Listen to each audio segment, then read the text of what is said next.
Dans cet exercice, on nous demande de donner une primitive de la fonction f sur l'intervalle i. I égale 0 plus l'infini. Cette fonction f de x égale 1 sur x carré est définie si le dénominateur ne s'annule pas. Donc sur 0 plus l'infini, il n'y a pas de problème. Donc f est continue sur 0 plus l'infini. Elle admet donc des primitives.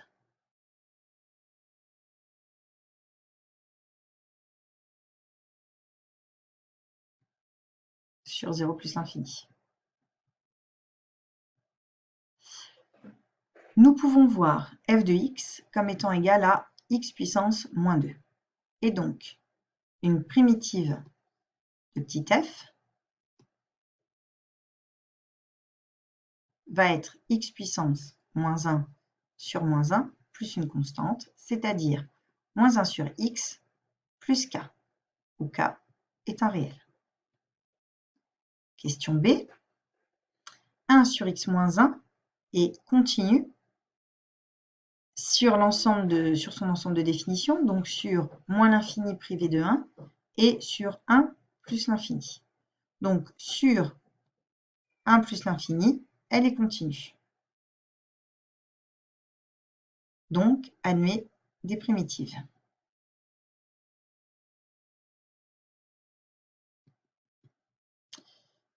Nous voyons 1 sur x moins 1 comme f de x est égal à 1 sur x moins 1. Si on pose u de x égale x moins 1, u' de x est égal à 1. Donc, en fait, ici, nous avons u' de x sur u de x.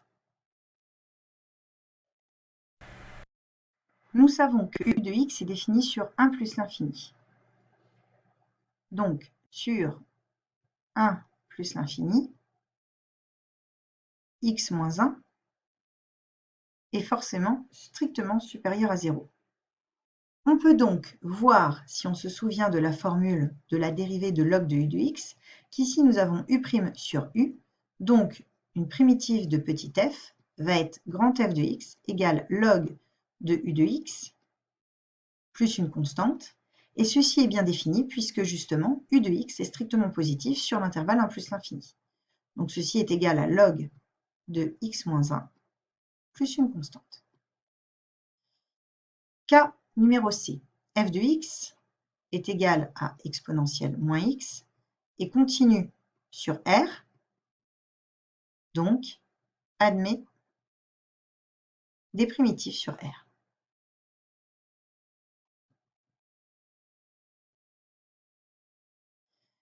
Ici, nous avons f de x égale exponentielle de moins x.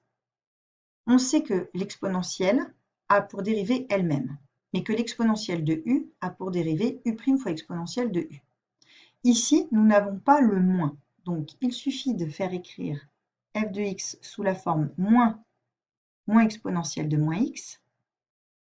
Alors, ici, nous avons moins u' de x fois exponentielle u de x en posant u de x égale moins x. Puisque exponentielle de u de x donnerait exponentielle de moins x, u' de x, ça donnerait moins 1, qui est ici, mais on fait apparaître un autre moins, puisque ici, on avait un positif. Donc, c'est ce qu'on appelle le terme correcteur. Donc, on a moins exponentielle moins x, qui est donc moins u' fois exponentielle u. C'est donc, si on a une des primitives, grand f de x, ça va être moins exponentielle de moins x, plus une constante. Dernier cas de figure, sinus de 2x. Vous aviez sans doute vu l'année dernière que la dérivée de cosinus x, c'était moins sinus x, et que la dérivée de sinus x, c'était cosinus x.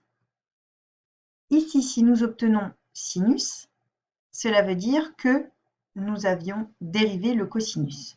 Attention quand même à la composée sinus de 2x. Donc ici, nous avons f de x qui est égal au sinus de 2x, qui est continu sur R. Donc, admet des primitives sur R.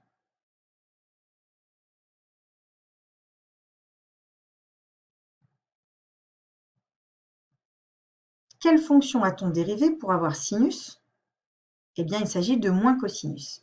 Mais ici, nous avons f de x égale sinus de u de 2x, donc c'est une composée sinus de u de x, où u de x est égal à 2x. Ça veut dire que u' de x est égal à 2. Donc, si nous avons une composée, on sait que lorsqu'on dérive f de u de x, on obtient u' fois f' de u. Donc là, il faudrait faire apparaître un 2. Donc ici, c'est comme si nous avions 1/2 fois 2 fois sinus de u de x. Pourquoi avons-nous fait apparaître un 2? Puisque ici, ça nous permettrait de faire apparaître le u'. Donc c'est égal à 1/2 fois u' fois sinus de u de x. Auquel cas, lorsqu'on inverse le processus de dérivation, on obtient que grand f de x est égal à 1/2 fois moins cosinus de u de x, qui est plus une constante, qui est donc égal à moins 1/2 fois cosinus de 2x plus une constante. Alors, cette question est un petit peu délicate, je vous l'accorde, parce qu'il y a plusieurs procédés. Tout simplement, donc déjà, là, la justification, elle est continue sur R, donc elle admet des primitives, ça va. Ensuite, nous devons donc décortiquer f de x, c'est sinus de u de x qu'on écrit sous forme d'une composée, sinus de 2x. Comme on a fait apparaître un u de x, il faut que le u' apparaisse quelque part quand on va vouloir trouver une primitive. Or, on sait que la dérivée de 2x, c'est 2. Donc, on sait qu'on va devoir avoir 2 sinus de u de x. Mais sauf que nous n'avons pas 2, nous avons 1. C'est pour ça qu'on multiplie par 1/2 pour compenser le 2 qu'on a fait apparaître. Nous gardons ensuite le 1/2. Ici, le 2, c'est donc bien u' fois sinus de u de x. Et ici, on garde le 1/2. Ensuite, le u' fois sinus de u de x, on sait qu'une primitive de sinus, ça va être moins cosinus, puisque quand on dérive cosinus, d'après ce que j'ai donné ici, on obtient moins sinus. Donc, si on a obtenu plus sinus, c'est qu'on a dérivé moins cosinus, d'où l'apparition du moins cosinus. Moins cosinus de u de x, et le u' sert à avoir fait la dérivée de la composée. Donc, on rajoute la constante, et ensuite le 1/2 fois le moins 1, ça donne moins 1/2. Le u de x, on le remplace par 2x plus k.